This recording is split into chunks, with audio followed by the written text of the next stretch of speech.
I love the BBC. Welcome to another episode of Beyond Beats and Culture. I am your host of Cultural Commentary, Chasing Dark Sage, here with my co-host T. And we're back with another episode of Hip Hop Goodness because we are the one hip hop show on the platform that actually talks about the music on a consistent basis. Make sure you hit the subscribe button, like the video, and share the video within the YouTube algorithm. That way it can help push us, and it's free support. Don't you want to see your boys thrive within this content minefield of, like, you know, people not really talking about actual music, but just talking about the drama? Don't you want more of that? That's what I thought. Go ahead, support your boys. Social medias will be in the description down below, along with the timestamp, so you can see what we're actually talking about, when we're talking about it, and clips will be coming up on the channel itself. So make sure you hit subscribe, especially since you can see the actual YouTube exclusive shows. Let's have a conversation and Dark Sages Interlude. But before we get into it, let me talk about today's docket. We got some new music releases like Boosie and Webbie, Gangsta music. I know B was really excited for that. Nas pledging $2 million to build a hip-hop museum. Take care. Now Diamond, the OVO fans and stands can now stand up. We're going to be talking about Reuben Vincent and Night the Wonders' Welcome Home album today. And we might have a little reaction to some of the, back and forth that B, my co-host over here, was having with, the Party of Two stand base itself. But B, I got to ask you something. How have you been since the last episode? It's a very stressful day, Saturday, B. How come? My Longhorns, B. I gotta talk about my Longhorn update every day. This is where I can get off my stress. Get the relief out, you know what I'm saying? My Longhorns, B, they went to Mississippi State. And I knew it was gonna be a tough game because I watched a few Mississippi State games this year, and they fight. They fought us hard, B. We was down 31-14 in the fourth quarter. But we came back, B. We came back, took the OT, and won the whole joint, 45-38. And I love the heart. My guys was against the wall. They backs was against the wall, and they came and they persevered. They showed the tenacity. The what's the other word I'm looking for? When you come back, when you're down, no, it was another one. Did I just use that word? Yeah, I don't know. You might have. Let me see. Anyway, it was another word. That's besides the point. But we won, B. Hope Arch be all right, man, because he took a big hit in overtime. Hopefully he good off that. I think he had like maybe concussion protocol, bro. Because the camera zoomed in on him, his eyes was closed. I'm like, oh, bro got, you know what I'm saying? So prayers up to Arch, man. Had a good game Saturday, bro. So other than that, B, long as my Longhorns won. It was an ugly win. We came back, but it's like, I don't know. I love that heart. And shout out to Niblet, bro, on the special teams punt return. Niblet is a beast. That's his last name, B. Bro ran that joint back, B. Big man out there doing it. I'm so proud of that kid. It's so crazy. He's a kid to me because I'm so old. But other than that, B, all right, chill out. My son disrespects me. My wife disrespects me. But other than that, bro, my Longhorns won. I ain't gonna get into the disrespect I've been getting over the week. But what about you, B? Found a house for rent, so the move will be happening next month. It's going to be a very vicious move, seeing now I only have one off day a week. So I'm going to see how we going to manage that. And they definitely not trying to give us no off time during November, December, because that's like peak season. So right. We're going to see how that goes. I watched the Ed Gein Monster Show, the Monster Anthology series they have on Netflix. I watched the Ed Gein story of that because I'm very interested in Ed Gein. If you guys do not know, I am a horror aficionado. This guy is one of the inspirations behind killers like Norman Bates, Texas Chainsaw Massacre, and Put the Lotion in the Basket. The guy from Silence of the Lambs. Silence of the Lambs, Hannibal Lecter. No, not him. The other one. The one that Hannibal Lecter is trying to catch in the movie. Dang, oh crap. He's Put the lotion in the basket. I know. I just can't think of his name. I forgot his name. But the really flamboyant one is what I'll say. Dang, I forgot his name. But yeah, like Ed Gein is the inspiration for a lot of those characters right there. Norman Bates being probably the closest one out of all of them. And obviously horror icons in the thing. I watched the show though, B. And at first, like the 3 to 4 episodes. And this is a problem with the monster anthology series in general. Netflix orders these episodes and they have to hit the episode limits. You could tell when they start running out of ideas and stuff You starts sure his getting name very not fictional and played out. Hannibal Lecter, bro? I thought that was the serial killer. Hannibal Lecter is Hannibal Lecter is the one that they help use. He's the cannibal. Yeah, he's the cannibal. He's the one but they that's was in the trying to get the dude straitjacket. that was in the. They're trying to get him in the. Yeah, the one that was very flamboyant. I forgot his name. Yeah, he'll be shirtless and stuff. Yeah, dang. What is his name? Let me see Silence of the Lambs, because now it's gonna bother me. Silence. See, hold up, now it's bothering me. Buffalo Bill. Buffalo Bill. I knew it was something with Bill, but I was like, Dago. what is in front of that? That Oh Buffalo my God. Bill. Yeah. That Gein helps inspire Buffalo Bill. But you could tell in this series, and this like happened in the Jeffrey Dahmer series, and I think the Jeffrey Dahmer series is better as a whole, but I think it's also set up a little bit better as well. They ordered this many amount of episodes, and it's like they had to start putting some stuff that really doesn't matter, that's very fictionalized. Obviously, they're trying to humanize these people that was in real life. That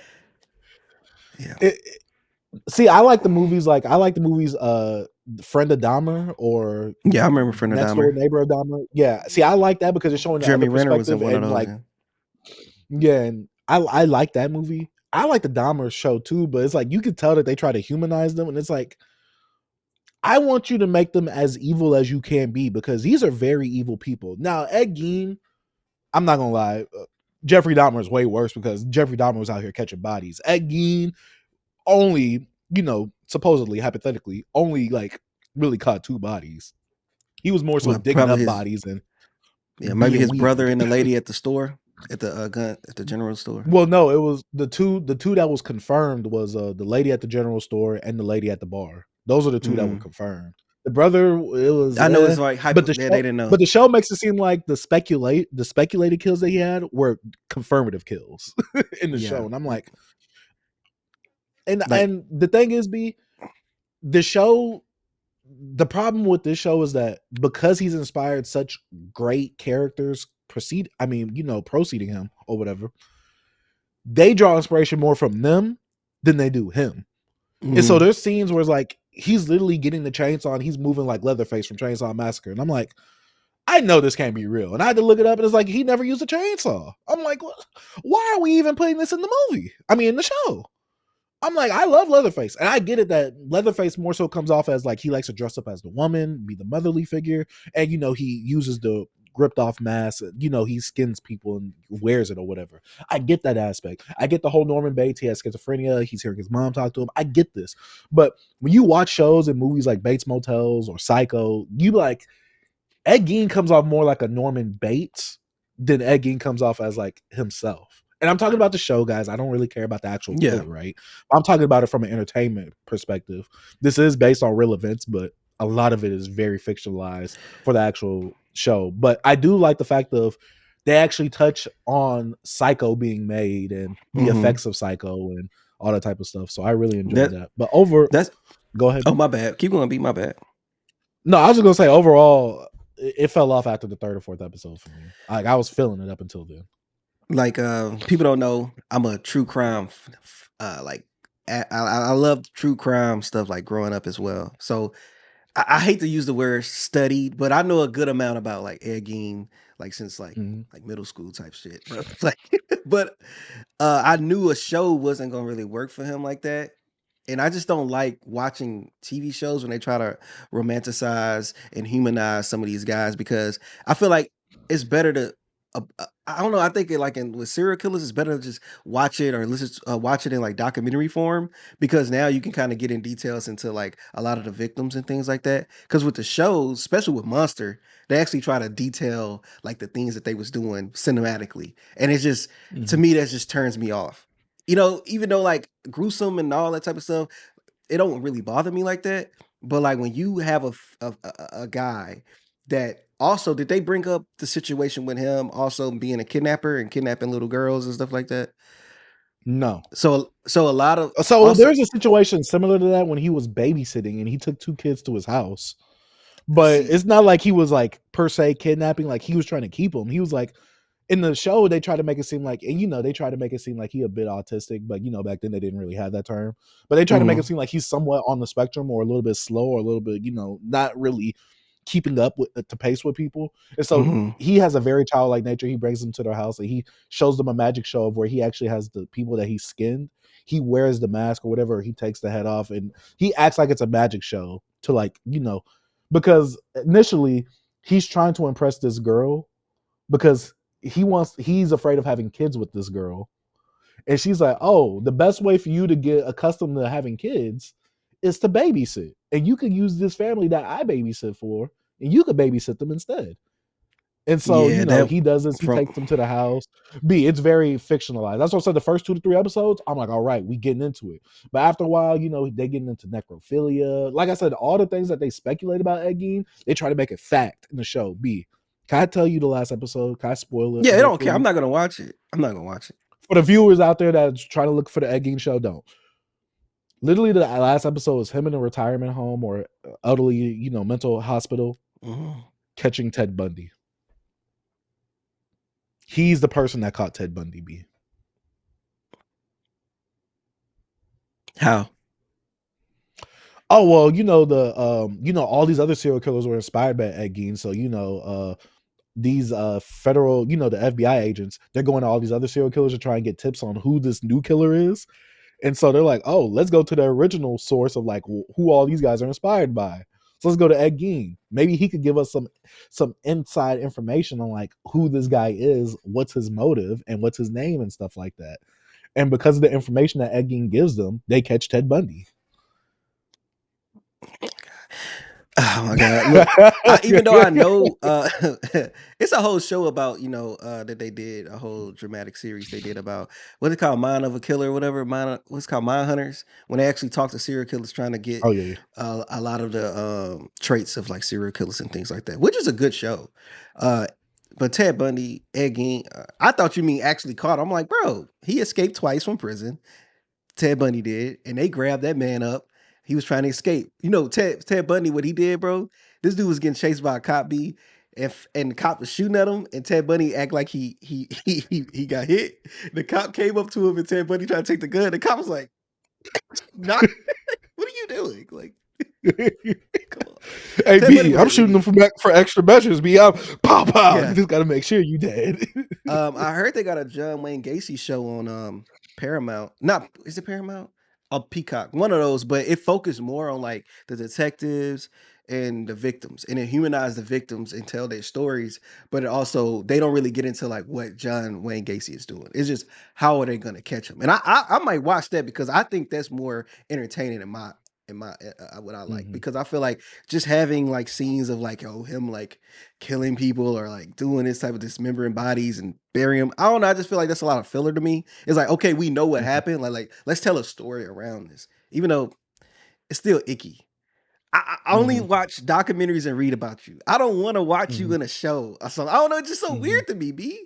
I don't know. This is always Me, threw me off. I completely understand that people don't want to watch this. You know, I'm a horror fan. Yeah, I yeah, like the yeah. gruesome killing. I like all this stuff. Like when it comes to me in horror movies, I like the supernatural stuff, like the Freddy Kruegers, Jasons, Michael Myers, you know, Norman Bates. I like all these guys, right? Because I like to see the stuff on screen. Obviously, I know that some of this stuff is inspired by real life events, but obviously, I know that this is entertainment, right? Because, like I said, the Yeah. whole necrophilic scene. I'm laughing throughout most of the show. Now, obviously, and the way that they play it up, they don't play it up for it to be this dramatic thing. That's the problem. Because with a character like Ed Gein, I'm laughing at him the whole time. I'm not taking him serious, especially when you know that this person is playing a character of someone. Right, So of it's like, somebody, yeah. yeah. So there's this dissociation of like, I don't really take this serious, and like I know this person exists in real life, but I know that this is very dramatized to be entertainment. You get what I'm saying? Oh, fact. I understand. I understand because my wife wanted to watch it, and I told her how I feel about it. Like, you could watch it, but this is how I feel. And I'm not judging you because you're watching it. Because like I know all this stuff too. Like I seen crime scenes. I actually seen, you know, bro, you ever look at Jeffrey Dahmer crime scene photos? No. Well, I don't know if I have.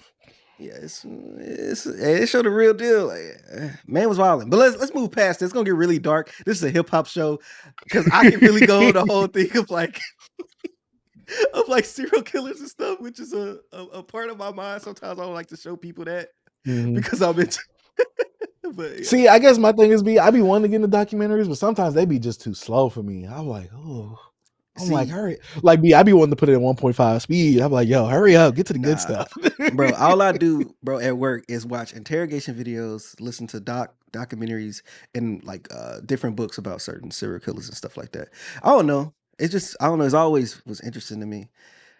I know that sounds a little crazy, but yeah. But anyways, a lot of people are into true crime. People fall asleep to it. Yeah. Yeah. Some people, I mean, ain't that the highest viewed type of content on the internet? Yeah, that's why they really flooding a lot of the shows right now because it's getting Yeah. very popular. So Sadly, they're not flooding it with quality, B. yeah, But I'm good. I'm good off freaking egg game, sucker game, a yeah, ween. especially when it's like, I don't want to say like this, B.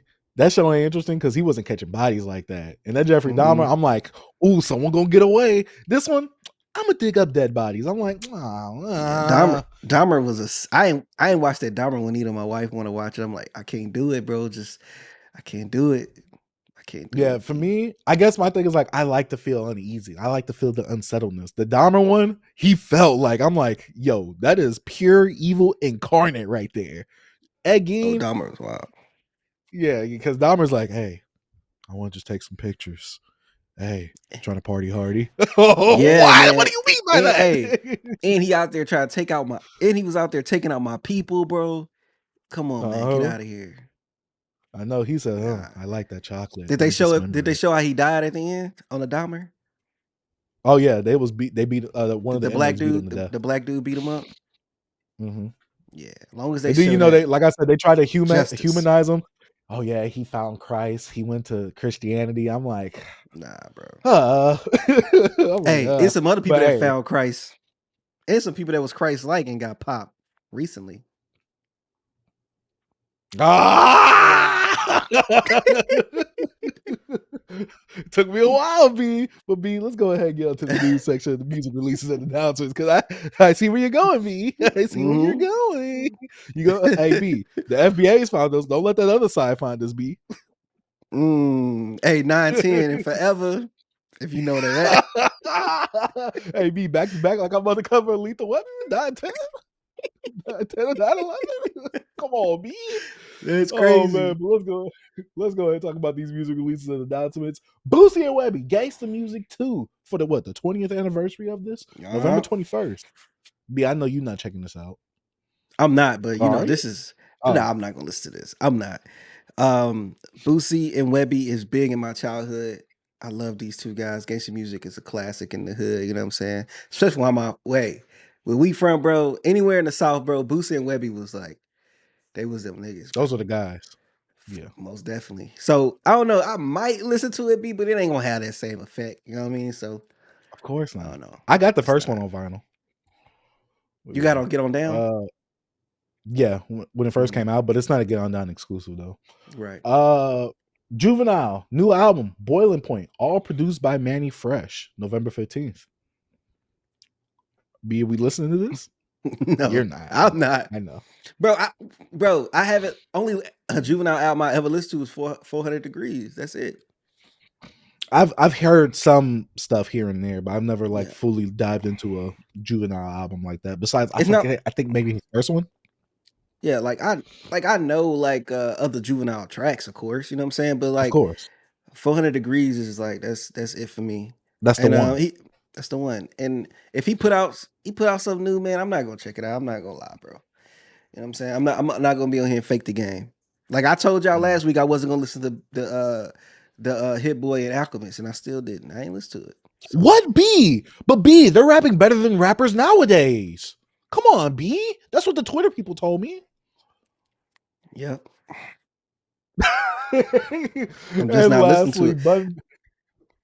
Oh, go ahead, B. Go ahead. Nah, I might listen to it next week, maybe next year. Who knows? I listened to it, so I'll talk about it. Not much. I Mhm. don't have much to say about it, but yeah. Lastly, Bun B and Corey Mo, Waymo Trill, November 7th. This is their second album together. This is like the sequel to their last one. I enjoyed the first one for what it was of this little duology, I guess. But I'm gonna listen to it because Bun B is one of my favorite rappers. Obviously, you guys know that if you are a returning viewer, so I'll be listening to it. I know B, this is not your style. I'm a pass on this. Corey Mo. Yeah. Shout out to He's a Cornmobile. B, cornbread. let us know what albums is. Hey, they don't know about that, B. They don't know about that Yeah. on this show. They don't. But B, let us know what albums is dropping this week. We got Iceware. Dang, that's misspelled. Iceware Vizzo, I think. I don't know how Purple to say that. Purple Passion dropping. I'm not a big, Iceware guy, but there's people out there that might check him out. You know what I mean? Then we got Kodak Coon Black just Tunes. getting, yeah. Then we got Kodak Black just getting started dropping. I didn't know this was coming out. I saw this on the list and I'm like, when has he been marketing this? Him and Chance I ain't got seen a nobody talk single. about this. Oh, okay. Shout out to Chance and Kodak. Then we got DJ Premier and Ransom's EP, the reinvention EP that's dropping. The first single they dropped, I wasn't mad at it. I liked it. You know what I'm saying? So I'll be checking it out. At first I was like, but I'll check it out. And then we got Yeah, Big same. L, Harlem, Finest, Return of the King. We talked about this last week. You know my thoughts. I'm scared to listen to it, but I might. I don't know. And we got Lil Gotti, Lil Key, the brothers right here, Fraternal. Man, this is gonna be like a pretty much another posthumous release, B, Posthumous right? album. Mm-hmm. And then we B, I got got a question. what's up, man? Have we reviewed all the Mass Appeal drops so far? Yeah, we did. So we have to review it. We got to keep the streak Yeah, alive. that's what I was That's thinking. true. Yeah. Yep, we got to do it. Damn. Chow Lee in 23. Chow Lee 2300 CL23. I do not know who 2300 is. I don't Same. know. I don't either. I know Chow Lee. And then we got Yeah. Kia Freaky Boy. Hooks Law. I don't know if you familiar with Kia, but she does Mm-mm. R&B, neo soulish. She's Mm. yeah, she's more abstractist, a little bit abstract with it, a little like minimalistic, like more like production that you would hear like maybe she fits in that Earl Mike lane. Like I think she actually like be like hang out with them and stuff. And she featured on like Arm& Hammer projects, if I'm not mistaken. Like she do stuff with like Billy Mm. Woods. She actually has some controversy that came out between them about her not getting paid or something like that. But I think she eventually got paid or whatever. But this is Hooks Law. She haven't released the album since 2020. So I'm gonna be checking this out. I'm like, okay, Hooks Same. Law. Ain't that like the spring? Like the law of like what's the word I'm looking for? But like just pulling something and bounce back. Ain't that Hooks Law? I thought I remember I have hearing no about the idea. Hooks Law and B, like I'm not. in science. I don't know. B, I'm not a sci- Oh, Hooke's law is an empirical law which states that the force needed to extend a compressor spring by distance. Yeah, you're right. Okay. I was like, okay, I'm like, I want what's this got to do with her album? You know what I'm saying? But anyways, Maybe B, she yeah. has to, she's getting stretched out so much that she just got to bounce back. That sounds crazy. Now that I say that Wow, out what do you loud. mean by that? She gets stressed out, B. I mean stretched thin, B, like life. I don't know, Oh, man. Not like that. Not like that. I'm sorry. Yeah, I'm sorry. what would you say about a woman, B? Come on, we not doing that. This is not a That's all. misogynistic episode. Oh yeah, we had the last one with 4. 4 was on. Yeah. But that's all I got that's releasing this week, man. I'm pretty sure some other stuff out there, but I didn't talk about it. You know what I'm saying? So, Yeah. but yeah, B, what's popping off in the news? We ain't got much. Nas and Mass Appeal pledges $2 million to building a hip hop museum. This is a W for hip hop. We do need a hip hop museum. I know that there's other museums to help glorify hip hop itself. I know T.I. and ATL has the Trap Museum, but now we're having a hip hop museum. I don't know what this all entails. Is this going over all like eras of hip hop? Like, what is this detailing over? Is this only focusing on a certain era? I don't know, but they pledged $2 million to it, so something good is going to have to come out to it. Yeah, that's dope. And how do you feel about that, B? I think it's you gonna dope. pledge $2 million as well? No, I don't have $2 million. I don't have $2 to pledge. I'm gonna pledge my 2 cents, B. This what we have. I think it's dope when anybody try to like, do the whole museums and stuff for hip hop. It's actually a hip hop museum in New York, if I'm not mistaken, right? Like a little thing they do out there, if I'm not mistaken.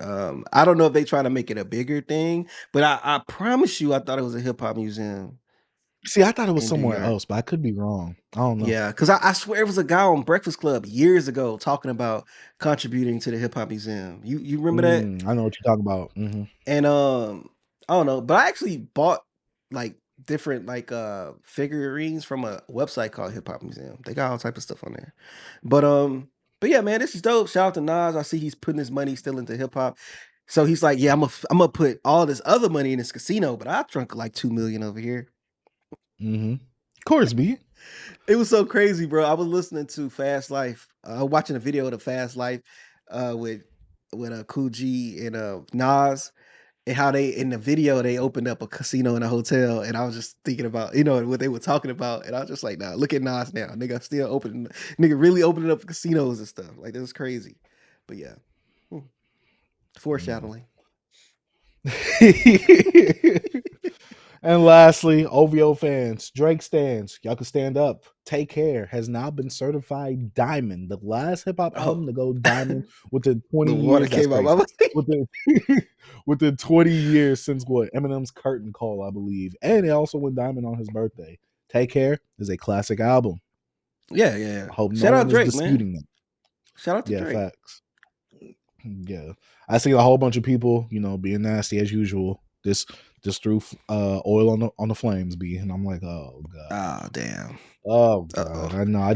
Can I just not be happy that one of my favorite albums of all time has just went diamond? Do I care about the numbers? Do I need that to validate my opinion? No.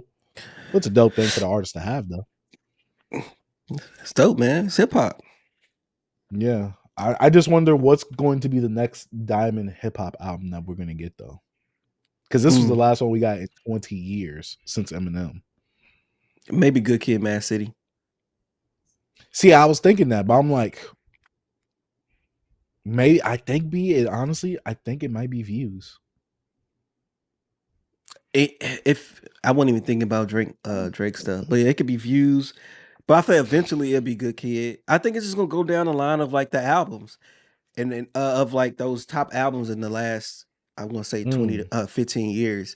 Especially the ones that still being on the 200 Billboard and still popping up, and that's like stuff from Good Kid, Mad City. That stuff from Damn. That stuff from Views. Even Forest Hill Drive. Your favorite 2014 Forest Hills Drive, yeah. Yeah, no, Your favorite. Even though I don't care for that album, that's an album that still be on the charts, that's people still love, and it might take another 20 for it to happen, but I say eventually it might.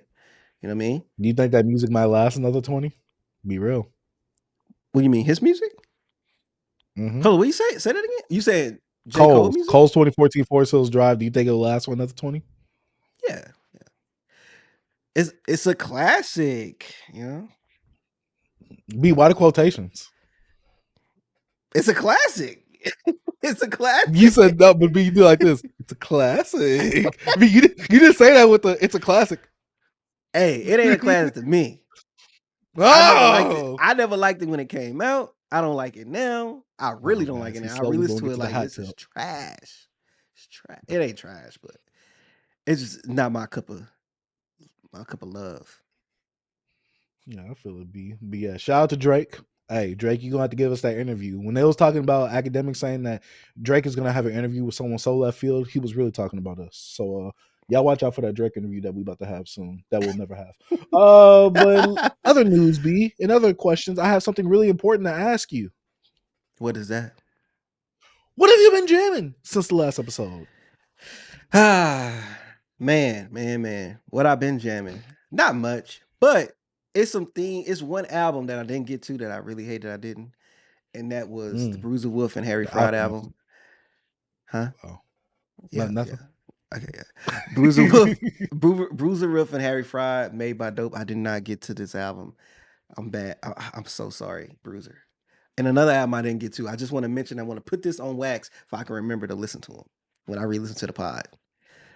Young Morpheus. Yes. Dirty Art Club, A Spyglass to One Face. I didn't get to listen to that either, man. I listened to 2 songs and then I had to.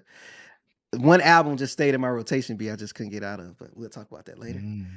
So the albums that I did listen to: Daniel Caesar, son of Spergy. Daniel. This nigga Daniel Caesar, bro. He just puts out beautiful music now. Like what he's doing when he's incorporating like this production of like I don't know how to like he's been doing it for the last 3 albums. But it's like it leaves that space, allows that instrumentation, that build up, and just the subject matter on here is just talking about like more relationship with his father. He incorporated gospel, especially the first track had that choir. Just like, oh man, this is so black. You know what I mean? And a lot of this focus around his relationship with religion, be. And like I said, he used gospel like at the background. And I really enjoyed this project. I listened to it again this morning, and like it's one of those ones, man. It's not like your traditional, like that first album of Daniel Caesar. Like he kind of veered away from that. You still get some good singing. You still get a little love, but he's saying have a baby with me. Like he's being more emotional, more introspective, and I really enjoyed this Vulnerable? album. Very vulnerable, very vulnerable. My next project I listened to Monte Booker, Noise. Monte Booker is a producer. I think he's out of Chicago. He produced a lot with Smino. That's how I know him. He's a really dope producer, bro. He makes, he incorporates hip hop, R&B, electric. You got house music. You have even Afro beats at times. But what he does is he make minimalistic, spacious like sounds, and the little sounds he use. Like when I say minimalistic, I don't mean simple. Like in a way, it feels a little complex, and sometimes it feels like a score. Like this album, and some parts of it feel like a score of a movie. And he also has some features on here. He had my guy Reggie, which is I love. He had Smino on here. He had Young Pink, and he had Ray. What's her name? What's her name? Raven Lene. Raven Lene. Yeah. He had her on here, Nami, but a phenomenal album. I played this twice when it dropped in this morning as well. Really, really, really good album. And then I got some trash I listened to, B. I listened to a little trash, man. I don't know if you listen to this trash, but I felt like we listened to his first 2 albums. Why not listen to this third one? I listened to 2005 by Ian. Same. We both can talk about this. Yeah. Oh shit. B, when he said "oh shit" on the second song, I was like, yep, this is exactly what this is. It's nothing on here that I enjoyed.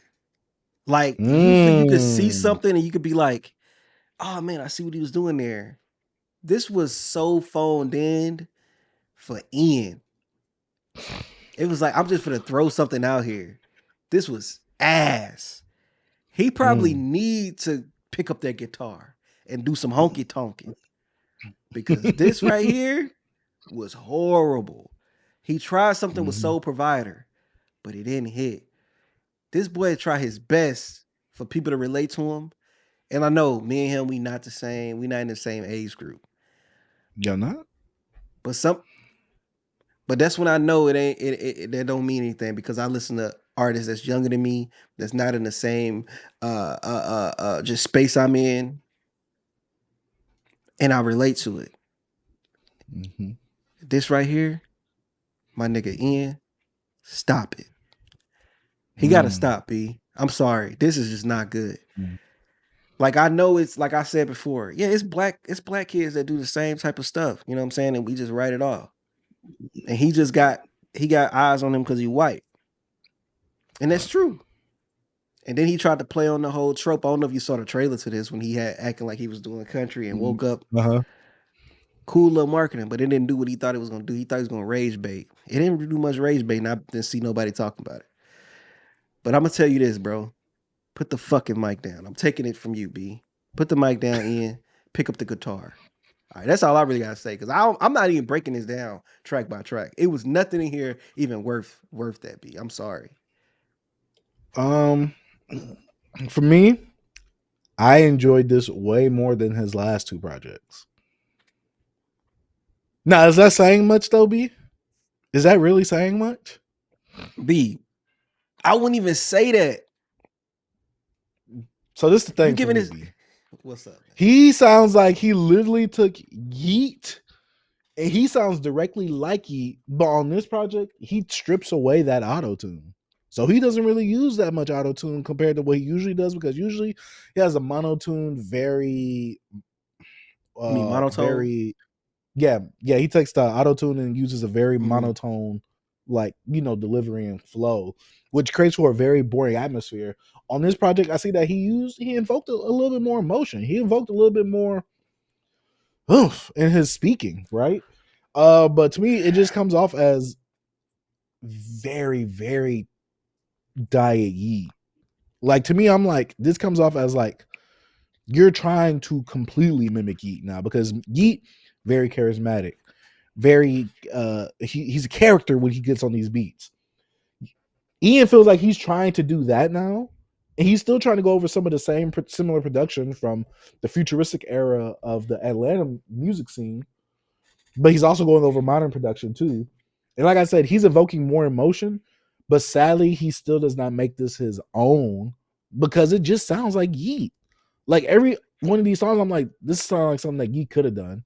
Sounds like something Yeet could have done, but this would have been too easy for Yeet to do. So this sounds like very, very, very diet Yeet. And I know he's gotten those allegations of, oh, he sounds like Yeet. And I thought about this previously, but he uses one of those Yeet flows, and now he's using a different Yeet flow where he's being more charismatic Yeet, more Young Thuggish, little Uzi Vert Yeet. Back then, he was using more monotone Yeet style. Now he's using the very caricature Yeet now on this project right here. But you look like you had to say something.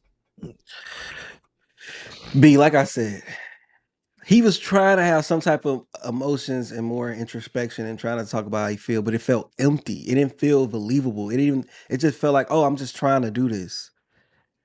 Like, I haven't done this yet. Let me try Mm-hmm. this. Even like on his last few albums, he had like some stuff. I'm like, all right, it's not bad. That one song, I think it was like the end song. And then he had his few little singles from his first before he put out that first mixtape where, like, people was rocking with, the Marshawn Lynch and stuff like that.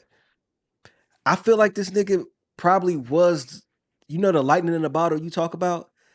I think he's trying to catch that again, but he can't. He don't have that much talent. I think Ian, but bro, I'm open to be wrong. I always say this, but I'm open to be wrong. I'm always is. But I feel like this was his last effort. He's finna fade off to oblivion. He's finna be in the shadow realm. That's how I'm feeling right now. It felt like his last hoorah. He was trying something. And look, I know algorithms is different, but usually you see people talking about something, even if it's not, in your field of things that you're into. I ain't seen nothing about this, bro. I think he's finna be out of here, B. This nigga finna poof. He finna disappear. I'm open to be wrong, but I don't want to be. That's all I'm gonna say. Yeah, I agree with you. I think the thing with Ian is that his marketing for the first project was so good, because you see he had the big crowd out in New York or wherever he was at before he dropped his debut project. You see some of the singles bubbling, right? You see some of the people clamoring over this first project from Ian. The second project came around, nobody was really talking about it. We seen the low sales numbers. This project came around, I didn't know it came out, because I only knew it came out because one of the PMs tweeted about it. And I'm Yeah. like, Ian dropped something new? I'm like, I was like, we listened to the last two projects, might as well listen to this one as well, even though I know I'm not going to get something different, which I did get something different. And like I said, this is better than his last two efforts, but it still isn't there for me because he doesn't come off with his own identity. And the person's identity who he's trying to steal, he doesn't make it his own. It just comes off as a watered down version of that person.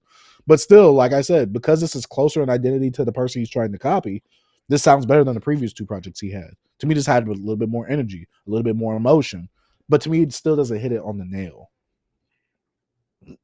So yeah, I think after this, because his marketing now doesn't work, the whole Tyler the Creator conversational boost that he had for around his last project, Goodbye Horses, I believe that's what it was called. Yeah. This does not have the same energy behind it. He has no controversy surrounding this project, nor the detractors or haters. They don't even care about listening to him no more. They're doing what they're supposed to do and not caring about him. And it's showing in the music. It's showing in the viewership. It's showing in people having their attentions on him. Ian is out of here. Those are the predictions for me. And I don't even think the guitar people will welcome him in either. So yeah, he has a little moment of fame. He had a nice little one hit. Hold on, what this? Hold on, I was trying to look at this one lyric I was looking for. I just realized my plug the one I was calling the jam. Like, shouldn't I have more friends or someone I love that I shouldn't be calling instead? I held shit down with no hope. Boy, stand your ground and don't choke. Pray for my dog, he found help. Praying for my mama, I'm not there no more. Introspective, B. Very introspective. Tell a bitch I cut a hole at the fashion tip. You ain't seen a light to the maximum. I save a life with a bag. I'm in, bitch. Can't see it now. I feel bad for her. Damn. I'm tripping. Why the fuck? Why I said so? This is I'm here for a bag. You here for a bag. What the fuck? What's treating me different? I could be on my last. My team on my back. I'm on my. I'm a put to my feet. Man, get out of here, bro. Nah, man, he's just not it, man. I know Dom said that's his favorite white boy. He's a new Mac Miller. Stop it. We gotta stop it. I know Jeremy Hector's yours, so we could keep going, B. All right, bro. I push that nigga down. What you got next, B? That's all I listen to, B. That's all I okay. Time for me to get into what I listen to. Listen to Monaleo's. I don't know how to say her name. Newest album, Who Did the Body? It's exactly what I thought, and I wish I was wrong. It literally sounds like Meg Thee Stallion and Lotto music. If you like music in that realm, obviously she has a little bit more Houston flavor to her, but it's not enough to really save this project for me. She comes off as a Megan Thee Stallion and Lotto baby. What? When you said it's like Megan Thee Stallion and Lotto music, you know, I don't know. All I think about is like it's seafood boil music. That's what it is. That's exactly what it is. Me, you know me when I tell you about that R&B where they're not really singing, but it's more vibey. That's Lash Tail and Nail Tech music. That's what this is for them. You gotta have the variation for whatever you're doing. I love my black women, man, but you know it's just sea boils, the seafood boils. You know the black women that love those seafood boils, boy. Yep. This is it. This is that music. This is I'm about to record my friend that's a girl twerking on camera. Hey, and you can hear the A's louder than the actual music in the background. This is that music right here. They twerking from the backup camera now, B. oh yeah, fact, hey, B. Hey, don't joints be fire. Yeah, I've been seeing plenty of those videos on my TL. I'm like, I'm not interacting with those, but I got about 5 of them in the like bucket. You know what I'm saying? Hey, I don't blame you. Hey, I'm like, hey, who's recording that, man? Who's backing it up? I don't want to put the Twitter. Hey, B, I don't want to put the Twitter out there. Besties only. I don't want to put the Twitter out there, B. But yeah, this is definitely that music right here. Monaleo makes that. To me, she doesn't have much of a personality compared to the other two, to where it like this will stand out compared to those other two artists right there. But they all make the same music. They all doing the same thing. She just doesn't have the brand name to her. She doesn't have that brand attached to her because it's already taken by people like Lotto and Meg. Those are already the two people that are front running that whole movement right there, and they have their own little things happening. But yeah, Monaleo to me just does not stick out compared to those other two. And she did try to have a very what's the song I want to say? She tried to have a deeper song or a song with some type of context where it's like, oh, all my friends that died, if they was here right now, they'd be twerking with me. Like, and that was basically the song. And I'm like, oh, this is kind of cringy though. I'm like, I get it. I see the effort. I see the attempt, but yeah, she was like, yeah, my friends were still here. They'd be partying with me. Yeah, we'll be effing on all these guys, tricking them out their bags. I'm like, I was like, I get it. It was definitely something different, but it's like, you know, but she did have some Houston legends on here, Bun B, Paul Wall, Lil Kiki, so that's cool. But you know, and I heard that song, you know, if you're not all the down blacks to the back, I was like, okay, I see the vision, but then I'm like, oh, it's a stereotypical. Yeah, I mean, I like that part though. That part was cool though. But besides that, I'm like, okay. FBA is kicking her manager back in right now, boy. Why they they not Her manager FBA or not what? her manager's Nigerian, and they found old tweets of him talking about akatas and all this type of stuff. So they mad at her. They like, yo, we gonna cancel her too.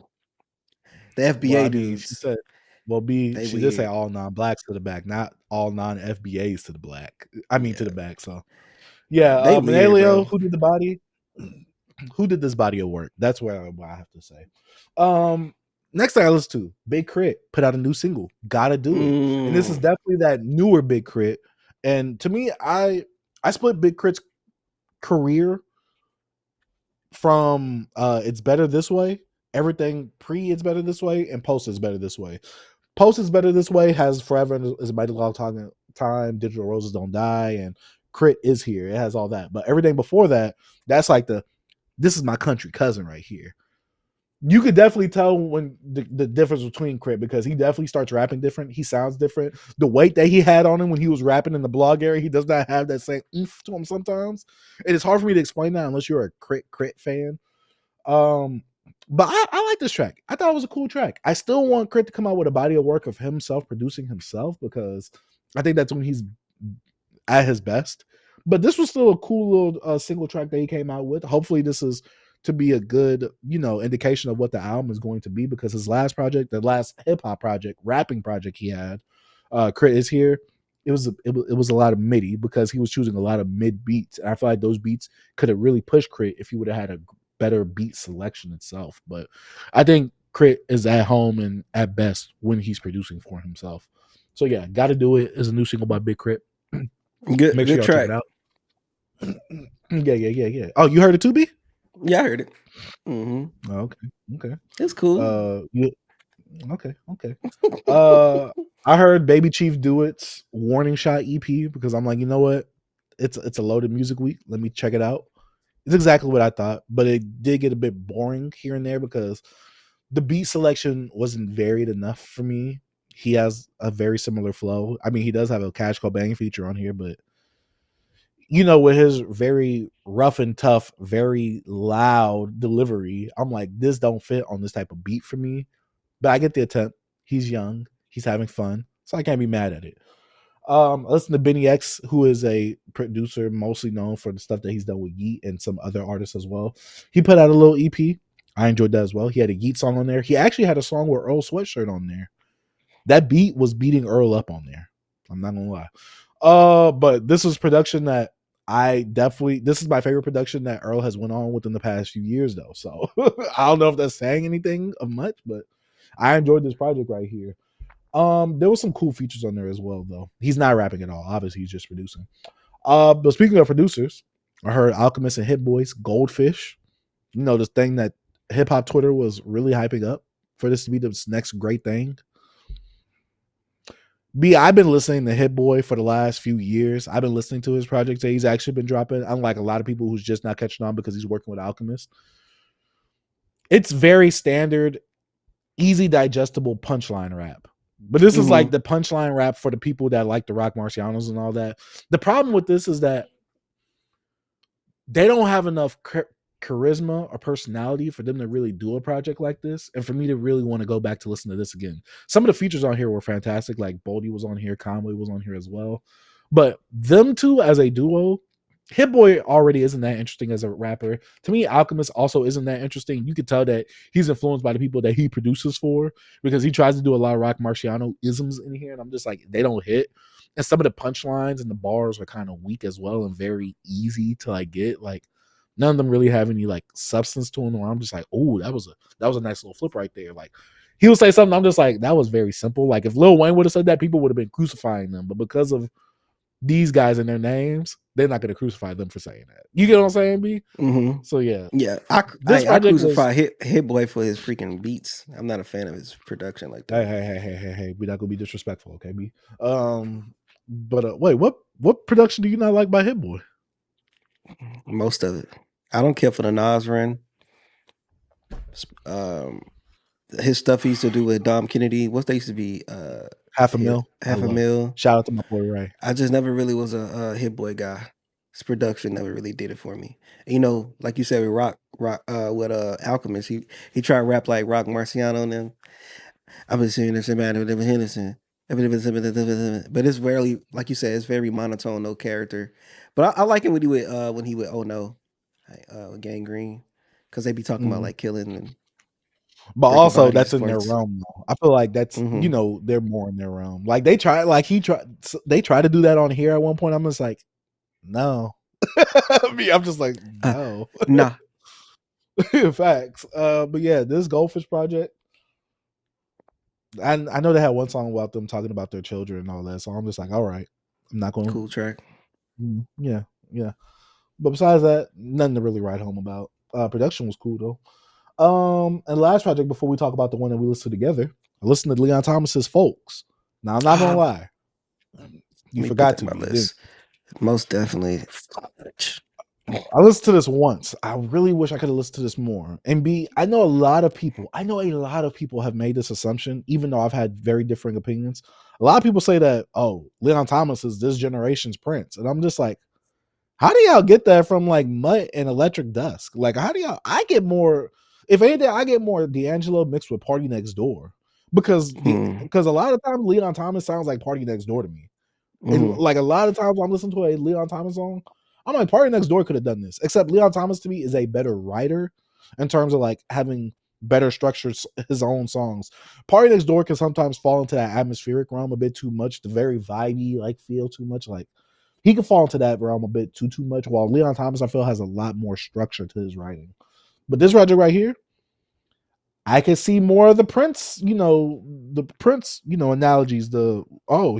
He's like this because there are some different sounding sounds on here. Now there are some familiar sounds, but this is definitely different compared to Mutt. And I really enjoyed my first listen to this. Now I gotta do a lot more listens. And Leon Thomas, he is not the best vocalist. To me, I don't think he could really sing like that, honestly. But that's all right though, because if you could at least write a good song, because Keith Sweat can't sing, and he has classic records within R&B.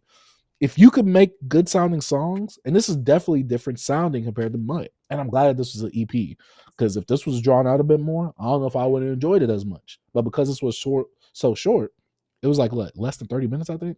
There is one feature on here, Four Batch, your favorite R&B singer as of right now. Besides that, this project went by really quick, and I'm like, dang, like I wasn't locked in like I should have been because Hmm. Leon Thomas, we liked his last project. We kind of liked the deluxe too. Shoot, Hmm. I bought it. So I definitely got to listen to this again, give it a few more spins, see what I really think about this. But I honestly enjoyed this project for what it was off of my first listen, though. Right on. I'm gonna check it out, man. I like Leon, dude. And I said saw, but I heard the first single off this EP, and I was like, okay, he's in this like he's trying to get his little try to add a little soul elements, a little I want to say funkadelic-ish, Mm-hmm, rockish mm-hmm. type deal. So I'm like, all right, what the kids say? Is he trying to steal Reheat Lucky Nacho. Days? No, he trying to steal Lucky Day nachos. Lucky Day did that on his Mm. last project, so I don't know. Did I'm you gonna like check it Lucky out Day's though. last project? I didn't finish it, to be honest with you. But there was some stuff on there I actually enjoyed. Lucky Days, he's one of them, bro. I like Lucky Day. I know he a deadbeat, but All right, man. But B, that's about it for everything we've been jamming. I think it's time to get to the meat and potatoes of the show right here. let's go. Let's get into it, B. Reuben Vincent and Ninth Wonders, welcome home. B, this is a project. Shout out to the boys at We Are the Lineup. This is a project I saw that, some of these guys over there. Shout out to boy Terry, Jordan, and Noah. They was Mm-hmm. talking a bit about this. I was like, all right, I'm putting it on my radar. I learned about Reuben Vincent really from some of the snippets I saw from Twitter and his, viral comment video that he has like comment raps like or whatever. Mm-hmm. I went and saw the Breakfast Club interview because I didn't have time to listen to the album at the time when I was listening to the Breakfast Club interview. Put that bad boy at 1.5 speed. I'm in there. I'm like, oh, these guys is talking that talk. Not the one he's just like one of the best OGs that we have in hip hop. One of the best ones, if not the best one, god dang it, that we have in hip hop. More old heads need to sought out to be like him. Now we do need our angry get off my lawn old heads. We need those. But I wish more old heads were like the Ninth Wonders, like, oh, you can't talk to every young person the same. Like you got to meet them where they're at. You got to learn how to communicate with them. I love this energy between this bridging the gap of like a younger artist who I believe Reuben Vincent is around like 25, and Ninth Wonder, who he was popping from the 2000s. So to see Yeah, I this marriage think right here, I'm like, Reuben's go ahead, B. 24, Ninth 50. Yeah. So to see this bridging of the gap, B, to me is one of the more beautiful things that we have in hip hop, because they're like 3 generations removed from each other. Well, probably 4 at this point. To see this type of bridging of the gap, and honestly, for me, Ninth Wonder is one of my favorite producers, top 5 producers. I got what I needed from this project, B. Reuben brought it, Ninth brought it, but B, I got to hear about your introduction to Reuben. Give the people your introduction if they don't know. I got hip to Reuben about 5 years ago during the pandemic. Really big fan of Ninth Wonder. During the pandemic, he put out a collective. I think it's him, Terrence Martin. I can't think of the other guy name. I'm blanking right now, but it's called Dinner Party. Where they actually had like, I think it was like 7 tracks, 8 tracks. They did like an R&B version, like a mix of jazz, but they also did a hip hop version. And Reuben Vincent was actually featured on there. And I was all right, who is this Reuben Vincent kid? And I looked him up. I seen that he was signed to Ninth. You know, he's been with him around him for years or whatever. But I didn't really go deep dive into his catalog at that point because I don't think he had much out. And like, I think for the last 2023, he dropped some I saw. I listened to that back then, like a little bit of it. Didn't really finish it and really return back to it. Because to be honest, as an MC, I thought he was really dope, but something about it just wasn't all the way there for me. So then last year he dropped General Admission. I'm like, okay, on here he's more on modern production, even though he was doing that still on this other project. And it was more of like an energetic project, and that's actually had Chris Patrick on. They had a really dope track on there.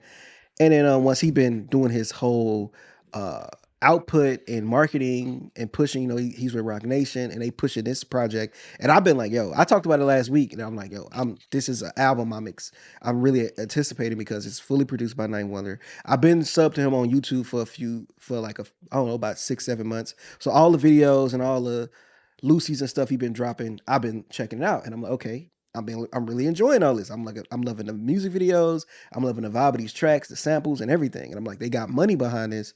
I really love it. And you know, Ninth Wonder with their production, the samples, bro, it's just gonna give you that feeling. So I watched the interview as well, and just a lot of things that Reuben said, especially what Ninth Wonder said, he had some quotables in there for me. Like he was talking that talk, man. I rock with Ninth.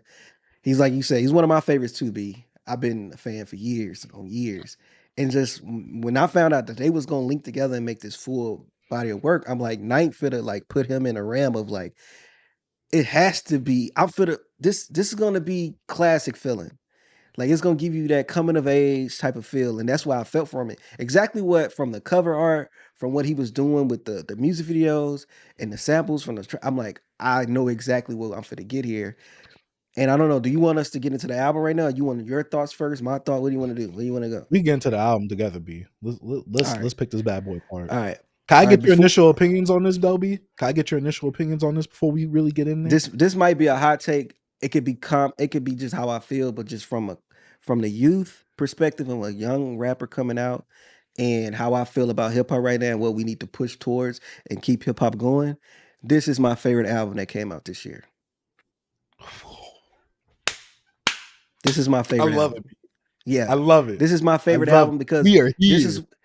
this is what we need to like rally behind. Like we have the young guys that's coming up, like the Kiss Patricks, the D2Xs, and you know we have Reuben Vincent, the Suaves, and I talked about Suave on here as well. Remember, I talked about his project, and so what I said about Reuben, like yes, Reuben does the modern stuff, but he also connected with some his guy his own, like, well, I wouldn't say his own. His OG in Ninth Wonder, which is also that put him on, and they actually put a project together, and it's like 2 generations linking up. And I really enjoyed this, bro. Before I get into the track list and the songs, it gave me Boys Meet World, Fast Shine vibes. It gave me Below the Heavens feel with Blue. It gave me The Listening, Little Brother. Even little hints of Big Crit for a bit. I don't know. Some of like, I don't know, for a bit. I don't know. I was feeling that. But overall, let's get into this. This was amazing, bro. I'm gonna say this. I'm gonna throw. You know, I like to throw shots. Hey, Jid, this is how you do a segment about love. And you keep it in the vein of the album. Homecoming. He dropped the music video for this last week. And I'm like, hold up, man. You kill it. You got the freaking the sample from what's his name? You take me close. I can't go I know it. away without my sunshine. Dang, why I can't think of the song, the dude, the name of the Dang, artist, bro. It's called thing ain't right there Sunshine. either. It's a sunshine. But anyways, that sample, I'm like, Knight, you crazy. Like, bro, the Uh-huh. samples on here, Homecoming was just the feeling. It gave you that feeling. But then Day to Day hit for me. And I'm like, I'm already loving this. Because Day to Day gave you that dun, dun, dun, dun, dun. Like that beat just made you smile. And that's that hook. Gotta make it out. You gotta do, and like everything from, I'm listening to this project and I watched the interview as well. And when I'm listening to it, I'm like, okay, he's making songs. Like he's making songs here. Got good hooks. I like how he's flowing on the production, and like he's not being overly complicated with his lyrics. He's rapping, but he's leveling out. Like and also one thing that I didn't really, that I like that he did on this project is slowed it down a bit, because on his last album, the General Mission, it's like it was like he wasn't rapping fast, but he was just, he was playing with flows. He was on higher, like more modern, trappy, hi-hat type of production. So I understand he's rapping at that level, but like with this, you understand what he's saying. You like to me, everything had substance to it. Like it had, I mean what I'm saying about like, okay, this song is a concept. This song is this, like everything I say in this song means something. You know what I mean? So that's why I was feeling this. I'm like, I'm feeling this story. And then when you get to the point of when he get into the snippet, I mean not the snippets, but the interludes, not the interludes, I'm talking the skits. When he's coming home, he ran into an old little shorty, whatever, and he started telling the story, and walking you through the story with all these track by track. And like you got what you got something to say, B? B, Uh-huh. real quick. When Mhm. we talk about classic albums and what makes a classic album, did you feel like this album was taking you onto a journey, B? Because this is what I felt. It's a This is what journey, I felt. B. It's a journey. This is What what I I felt, tell B. This you, is what I this what felt. I I just tell you, wanted this to what I say. tell you. Yeah. It's the feeling. And one thing about what I'm gonna keep going back to this interview, because when Night Wonder said, "Oh yeah, I also teach a class about black films," and I'm like, that made me think about this whole concept of like it being like a movie, like a story. Like you have, the coming of age, you have the love story. Because I was like, yo, this boy in love. I was seeing that when I was going to that part, because I listened to the album before I listened to the interview. And Mhm. and I go back, and then he was like, hey, he started falling in love. So I had to meet him where he at. So I'm like, I could tell a drastic change in the story of him like going more. Mhm. But one thing what I really appreciated when he was talking about love, he talked about the different aspects of the process of finding someone you love, dating, messing around, and what your partner expects from you or want from you. Like, oh yeah, I'm working hard trying to be in the studio, but also at the same time, I ain't spending time with her, and she know I'm out here. She want me to be safe. So the prayer, so I pray was like one of my favorite tracks on here. And he got my girl Kelly Moonstone on here twice. And I remember I talked about her last week as well. Like I liked her album, and I'm like the anything joint, like the little snippet with the anything. Like okay, I was trying to do with this one chick, but I told her I'd get anything, and she wanted all this stuff. I couldn't do nothing with her. So that's why he said I met some folks. So he was telling these different stories about these different women that he was around. You know what I'm saying? And kind of, now he's back home. He met the other chick. Then like it's a D about insecurities. Like I'm like, hold up, man. This dude, I know that when they put this album together, like you said, they was together. You know what I'm saying? The further it was part was in different rooms and studios, but they're in the same freaking building. You could tell that they worked closely and they thought about where I want to go with the process of this album. And oh my God, B. It's not much really I could say, like, bro. Only song on here that threw me off because it felt like it was a Wale throwaway track that Wale had. Well, not even throwaway, a track that Wale had with Night Wonder, because they used to they work together, the old mixtapes and stuff. So I'm Back to the like, Future. you think Get It Girl is an old Wale track? Because Wale voice, it felt like it was from 2011. I mean 2009. Get It Girl, Mhm. get it, because how even Wale It sounded on the felt hook. older. Yeah. So I was like, okay, even though But I like the song though. mhm. I like the song. I really do. But I was like, that's the only song I was like, hold up. This give me like, oh, Wale vibes right here. But I didn't know I liked it. Sweet and Good. I love that on there. They give you like neo soul vibes on that. I'm like, these niggas is in they bag on here. Just for me. Cup of Love with Raphael Sadiq. That's why I said, it ain't my cup of love. You know what I'm saying? Hey, low, bro.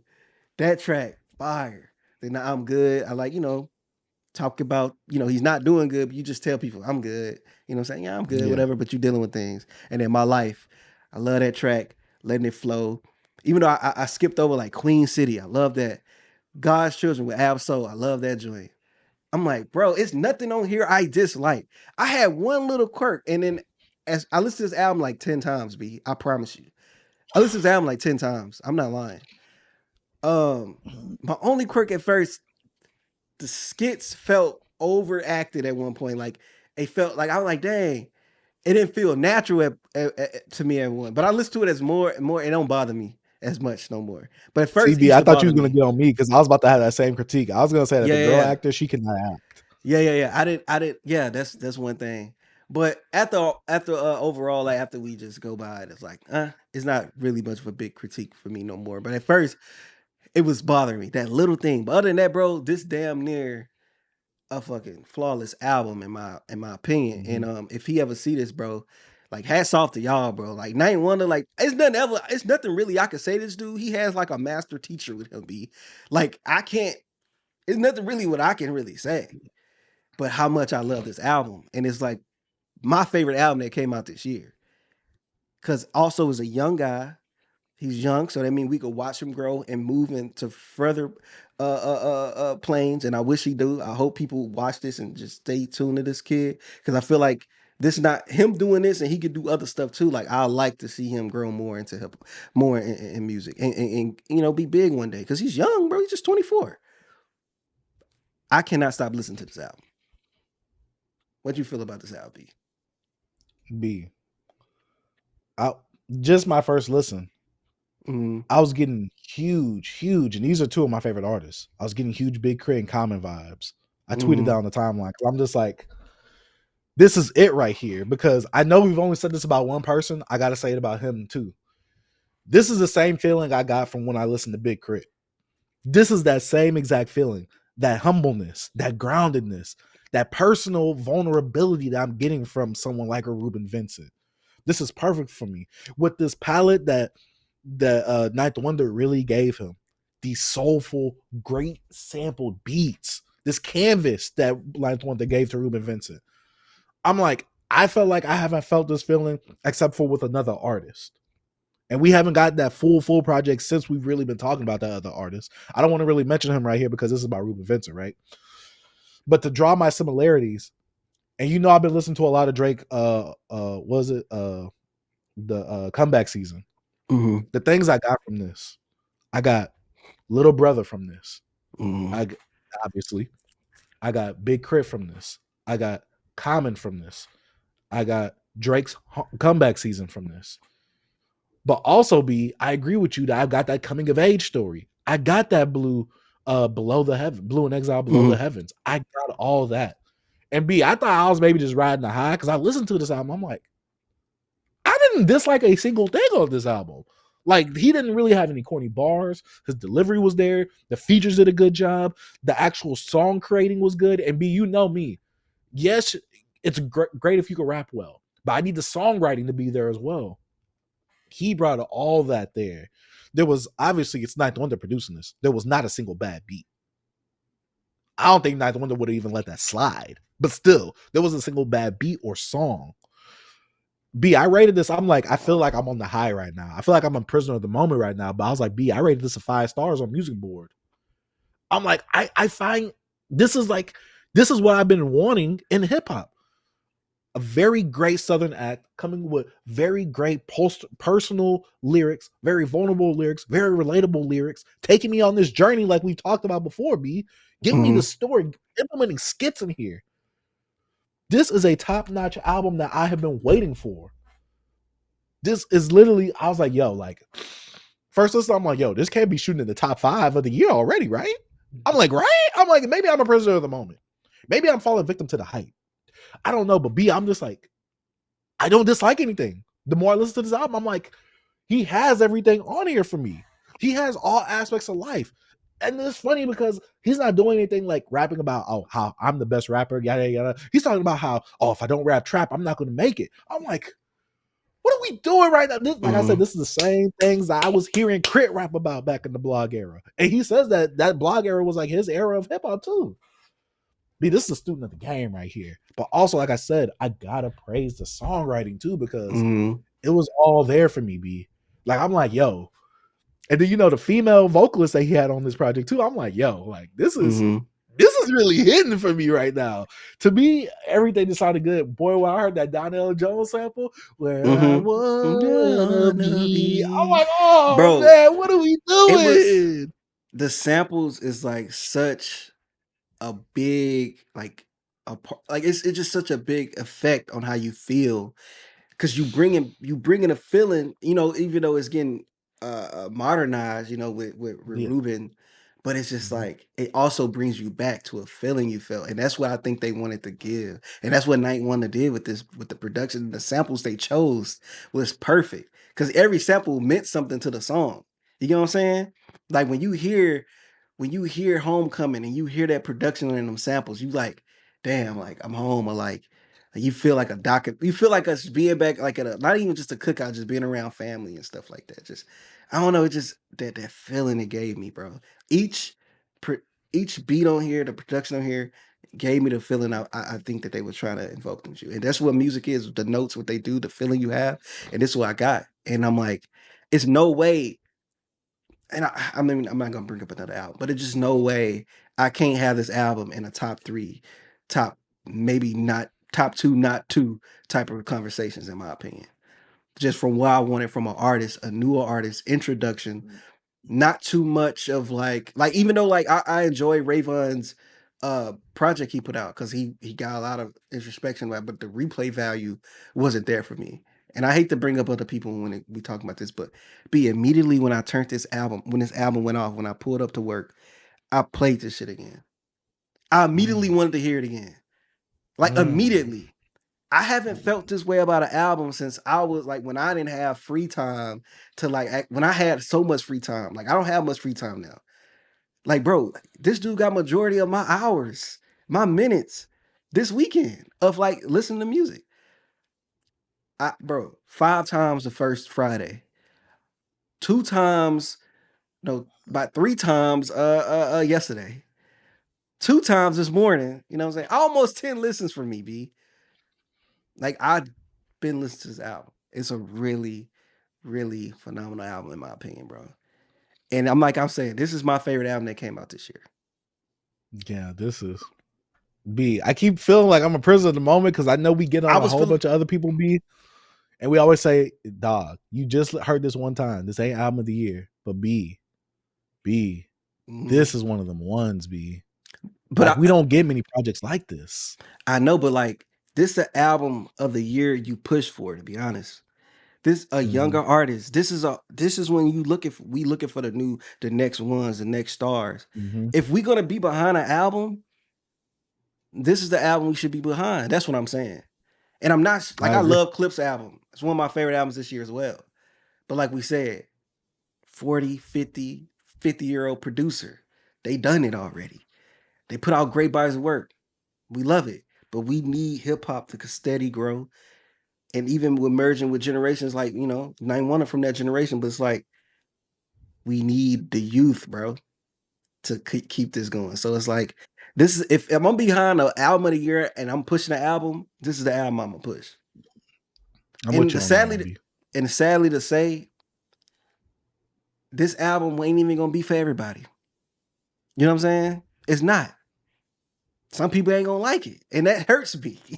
Like, how? These samples don't evoke some emotion out of you. The rapping, he even had a bar, even like you said, he went like rappity rap. It like, he having little bars like this. I'm like, he had the one like, I'm more Basquiat, I couldn't do the same old.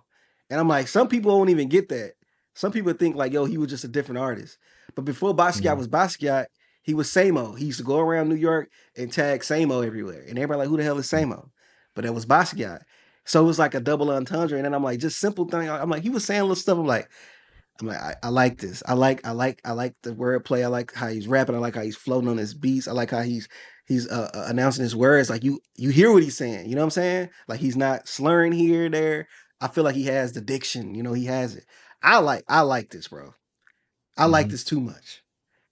Like I went to the store yesterday morning. I'm jamming this. This morning, first album I played was this album. It's 6 a.m. Played it. You know what I'm saying? Like, I hey gotta man, get you some got more all listens. our, hey bro, you got all our praises over here beyond Beats and Culture, bro. Yeah, we give you the undeniable stamp of approval. Hey, This and project was phenomenal. over here we love Ninth. We got the little brother stuff. Like I've been listening to Ninth for years. Like Ninth Wonder, come on, he got all the praises to the generation. But now Reuben, bro, like you did your thing, bro. But also, this could potentially be, and I hate to say it like this, I feel like the people that are listening to Reuben Vincent, they know who a Ninth Wonder is, right? But for the younger generation who don't, Reuben is someone introducing them to Ninth Wonder. And this is vice versa, because Ninth Wonder is now introducing the older generation to a Reuben Vincent. And he did that. This He is did one that of for those me. beautiful things. He introduced me to him 5 years ago, just putting him on the dinner party joint. And even from that, he been had this kid with him. He been around him since he was 13. That's crazy.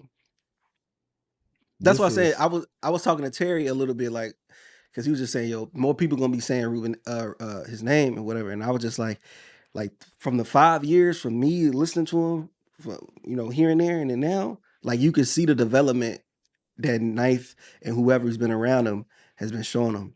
Because I don't know, he shout out Emery, and I don't know if he was shouting out Hove Emery, because I know he with Rock Nation now. So I know he's shouting him out. So now he got a good team around him. You know what I'm saying? They developing him because he's been around for a while, and he now has this one project that's like actually making a little bit of noise right now. People getting his eyes.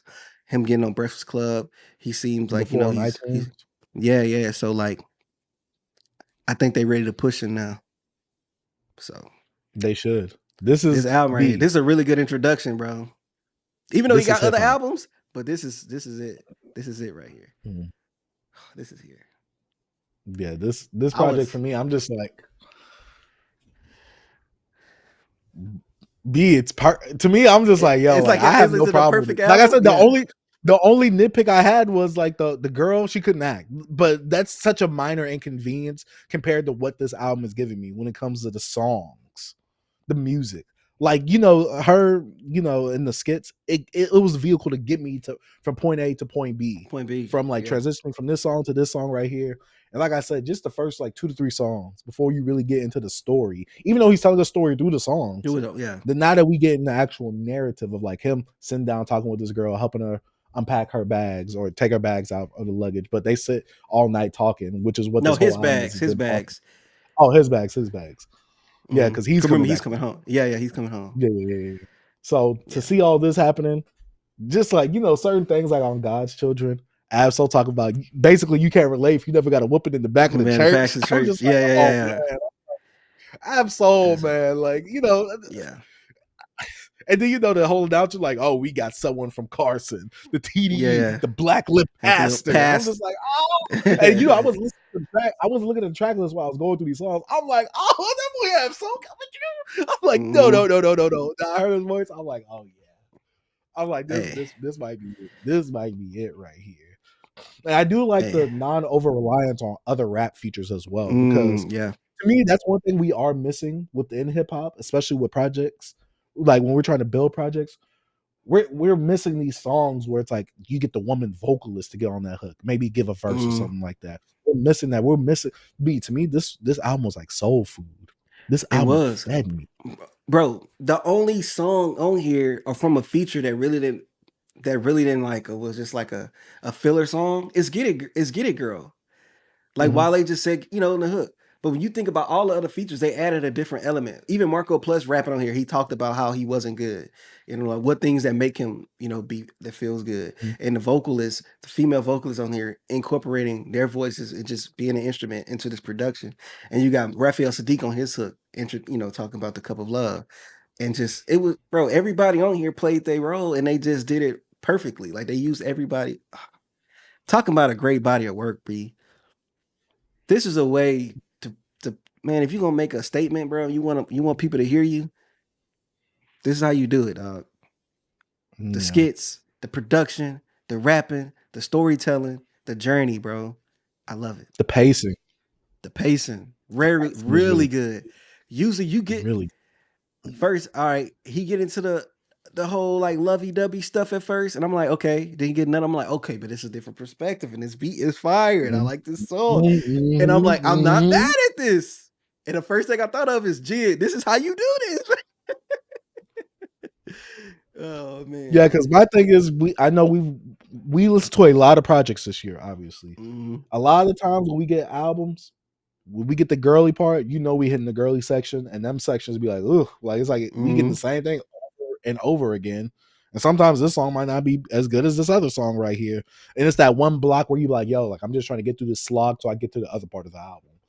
This right here, the flowing, the pacing. I'm just like, and I'm not getting this. I feel like I'm not getting beat with the same subject matter over and over again. And that's the beauty with an album like this. Like you can walk out of this and everybody's going to have a different song because each song gives you something different. But oh man, to me, this album. What's some favorite tracks on here you like? B, I like Queen City. Gotta get it. See, I like the beginning because that's where you start getting like the intro to the story. That's when you boom, let's get the plot, let's get the narrative. Oh my gosh. A lot of the girly tracks, I love those. Like, and I don't want to say girly tracks, like but we know what we talking about when we say the girly tracks. So the tracks aimed for the ladies, because the one thing about this is that he's not very toxic. He's not toxic. He's not degrading. He's talking about it like he respects women. I know that's crazy to say, but it's like he like that. But yeah. So, I mean, So I Pray is a really good song. Dre and Sydney's a really good song. I'm Good and In My Life. Yeah. It's like B. I like this. The thing though, with an album like this, if I listen to it more, my favorite songs are going to keep changing each time. Yeah. But that's the beauty of an album like this. It's like, yeah, I'm liking this. Like one day I'm super in the mood for these songs right here. One day I'm super in the mood for these songs right here. I just love it. Like this section just right here, this ring right here. But like day by day, dude, it's just something about that beat and that hook. It's just infectious to me. I'm happy every time it come on. Day by day. Hey, I'm on my round. I gotta get it right. Huh? What you say? Was that the one where he said these are the alphabet boys because they got the P's and Q's on them basically? Whatever. I was like, oh. That was good. Yeah, that was good, right? Yeah. He got some bars on here, bro. I started to write down some, but I was like, nah, it's too much detail. Because I did little notes just to keep me on track. But nah, man. Dope album, bro. Like, hey, yo, if you and Ninth see this review, bro, wow, this is crazy. This chef's kiss. I'm telling you, for like 5 years and now, I need another one of these. You know, because what? You'll be what? In his 5 years from now, you'll be what, 29, 30? Oh, I say 6 years. Give someone you live a little more life. You came home and then you back. Man, I love to see something to follow up to this. Cause the journey from here is up from now, bro. Like it's gonna be different. Like I know he's been around for a while in the industry, but now I think this is gonna have more eyes on him, and it's different from now, bro. It's gonna be a little more on him. So you got a fan now, bro. I listened to your other stuff. I liked it. It was cool, but this right here, you on my radar now. Anything he dropping, I'm like, all right, let's see what he got, what he doing. So we gonna push this nigga. Like I'll be like, hey yo, Reuben Vincent. Yeah, but yeah, B. Yeah, I'm not gonna lie. I thought I was gonna be the only one coming on here glazing. B. I thought I was gonna come on here glazing. You don't think I was gonna like this though? No, I did think you was gonna like it. I did think you was gonna like it, but I thought I was gonna be like glazing. Like, hey, I thought you go have to hit me with the ABB. Chill. You prisoner of the moment. I thought you was gonna hit me with that. B. I'm like, yo, like I'm loving this project right now. We're a big proponent of the youth here, and if it's a youth. If it's a guy that's, you know, from different generation that we like, man, I think we should give him that praise. Give him that confidence. You know what I'm saying? Like I said, there's rarely anybody that gives me that feeling of like I had when I listened to a Big Crit back then. Yeah. I'm getting this right here, B. I'm getting this young man's perspective that's very mature, very thoughtful, but very knowledgeable about his past as well, about the culture itself. Yeah. B, this is everything I needed in a project like this. This is Yes, like sir. there's nothing wrong with me. Mm-hmm. And one key proponent about an album when it comes to like a great album, to me, is replayability, in my opinion. That's one thing. Excuse me. He got us with the journey, the production, the rapping, all that. And also, I want to continue to play this. I'm in, bro. Hey, We need them physicals. I was about to say that, B. I'm like, bro, I need a vinyl or something. I need a cassette. I need a CD. I need something that is tangible. I need something that I could touch with this project, bro. Pause. Yeah, Shout out to great. them guys, man. This is dope. This is dope. I agree. Ninth Wonder, Reuben Vincent, Welcome Home. Have y'all listened to it? And if y'all have not, go and listen to it and come back to this review. Y'all let us know what y'all think about this album down in the comment section down below. But B, we've given all of our praise to an album. I think it's time for us to re-talk about and revisit that, at least a topic that we've talked about last week. Mm-hmm. Something that got you jumped on the TL. Mm-hmm. B, what's up with you and the Party of Two fan base, B? I gotta know. Bro, they body slammed me, B. They just came, they suplex me, boom, right on the ground, trying to come at me, and then they just start stumping me out. Man, I got hit by all these dweebs, bro. All these dorks. They came from what they call it. They came from out of the woodwork. You know what I'm saying? They was, but long story less long, man. If people don't know, we reviewed the Party of Two album last week. We wasn't too favorable about it, you know. Some people said that, we said that the rapping was horrible. If I said that, I don't think the rapping was horrible from Swim. I think he was much better than the female MC. But it's all entertainment. We got to be a little hyperbolic sometimes, you know what I'm saying? So it is what it is. This is entertainment. We got to keep the people in. But my thing is not really to kick the back end of the Party of Two people or the Party of Two fan base. I just want to talk about, like, with Night Wonder, he said on the interview. He was like, a lot of you guys are fan of the artist and not hip hop. And when it comes to that, I'm like, I agree with him. We've been pushing this. We've been saying this. We love hip hop over here. We listen to all type of artists. Some people you might like, some people you might not. You might not. But it is what it is. We still a fan of the music. How I speak about the music sometimes could be, how we speak about it, probably can ruffle some feathers. But me at my big age, even when I was your youth, B, I never found myself, and I've been on the internet since middle school. Like, I'm from that. I'm a baby of that. It's my generation. Anything you own, we help make it pop. Twitter, Instagram, all that. I've been trolling. I had 2 YouTube pages banned in my heyday. And I'm not trying to brag about it, but I'm saying I understand the troll aspect of it. But I never in my life, even I was just a hater, but I never was a person that defended some grown people, some people that make music and that's gonna get praise and they're gonna get none praise. Everybody not gonna like you. Everybody ain't gonna not like the things that you like. I just don't understand, and I can't fathom it, being I try to wrap my head around this.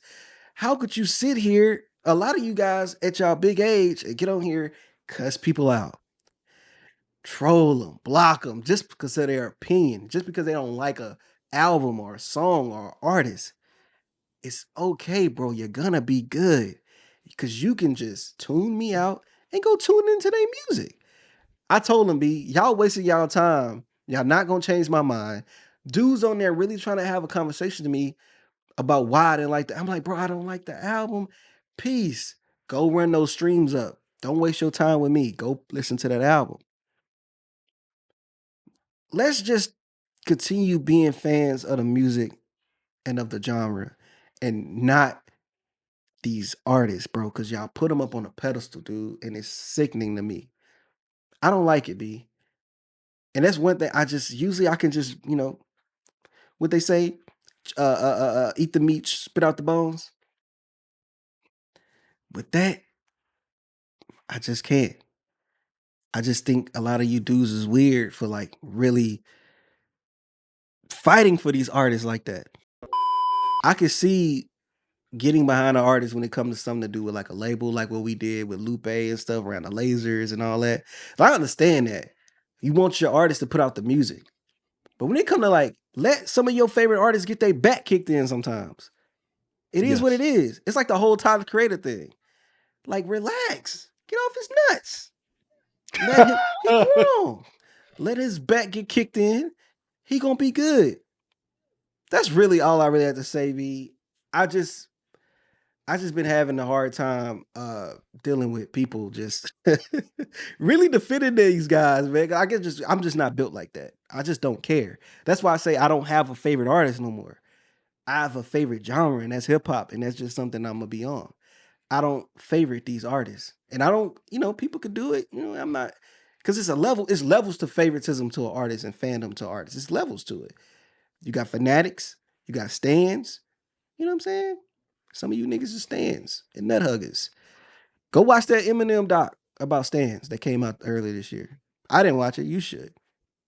Oh, It might okay. give. I thought you was about to It say might. that you watched No, it. no, no, no. It maybe get them people inside of like how they are. They need. It's some stuff they Well, need to B, deal with everybody themselves. thinks that they're the exception. You know what, B? I did a thing. I think it was Tuesday night. I went and I listened to old Kid Cudi music, and I got it. What old Kid Cudi music?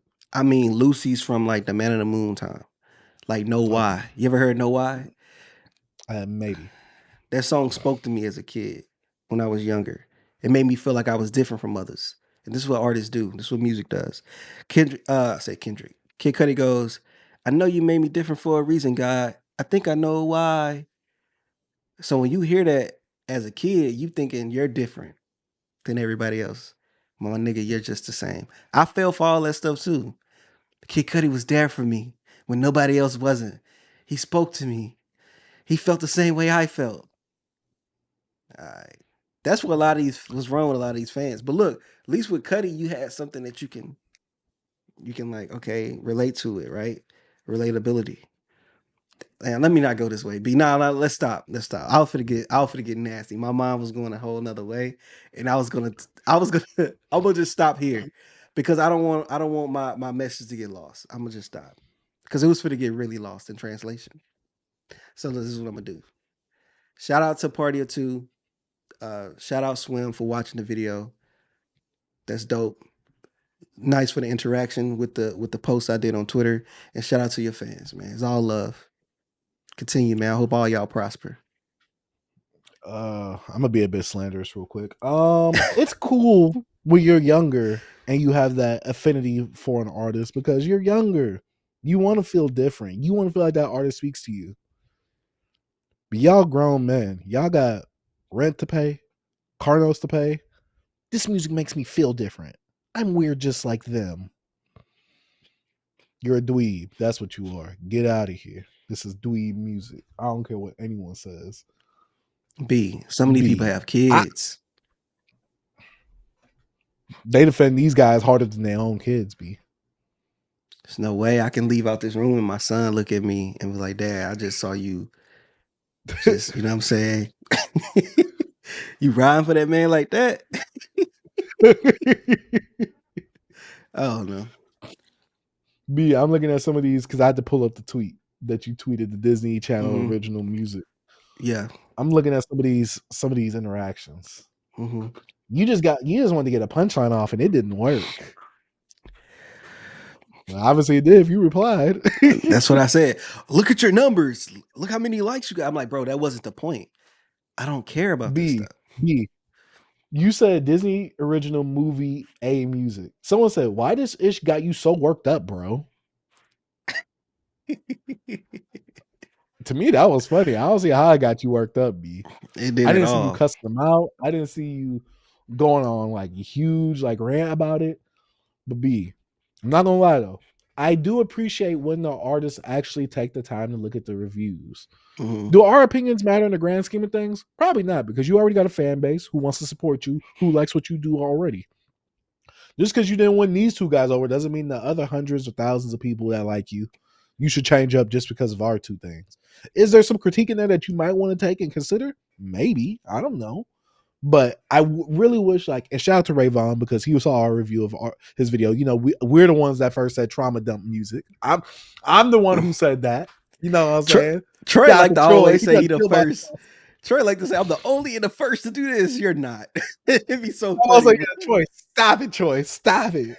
We gotta have him on the show one day. Shout out to Troy. But Troy, you was not the first person to say that. He looked at our review, B. Literally, the episode name was Trauma Dump. And he said it in the comment section. He saw the video. But that lets you know that he watched the video, though. Because he didn't even know what Trauma Dump was. And he commented and he said, yo, I get T's perspective. Like, I like where T's going. Chase, I just don't think you got it. See, he even addressed us by name. I really respect that. He didn't have to do that. But we know that, we on the radar. You know what I'm saying? But we being honest, though. That's the thing, that we being honest. We're not trying to nut hug B. We're not trying to secure the interview. We're not trying to secure that interaction from them. We speak the truth, and if they see it, they see it. If they don't, they don't. But we still gonna be what we want to be. Another thing be what us talk about fans and fan bases. You also had a tweet that caught a little traction over the week. If you want to share that with the people, we can have a little conversation, a little back and forth about that. I'm telling you, we're in a divide when it comes to fan bases and stuff now. I feel like fan bases are dictating narratives a lot lately, even though it's been around. But I feel like now it's at a different level now. Yeah, because they become the majority. And shout out to Punch. I don't know if I want to shout out the other person part of this, but shout her out, B. What's her name? What's her name? Yeah, Elsie? Man. I think it's Elsa.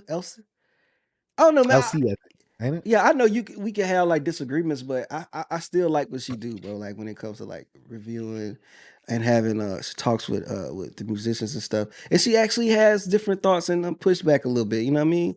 Like I always, I like her stuff and stuff like that, bro. Like I don't know, I respect it. I respect it. You know what I'm saying?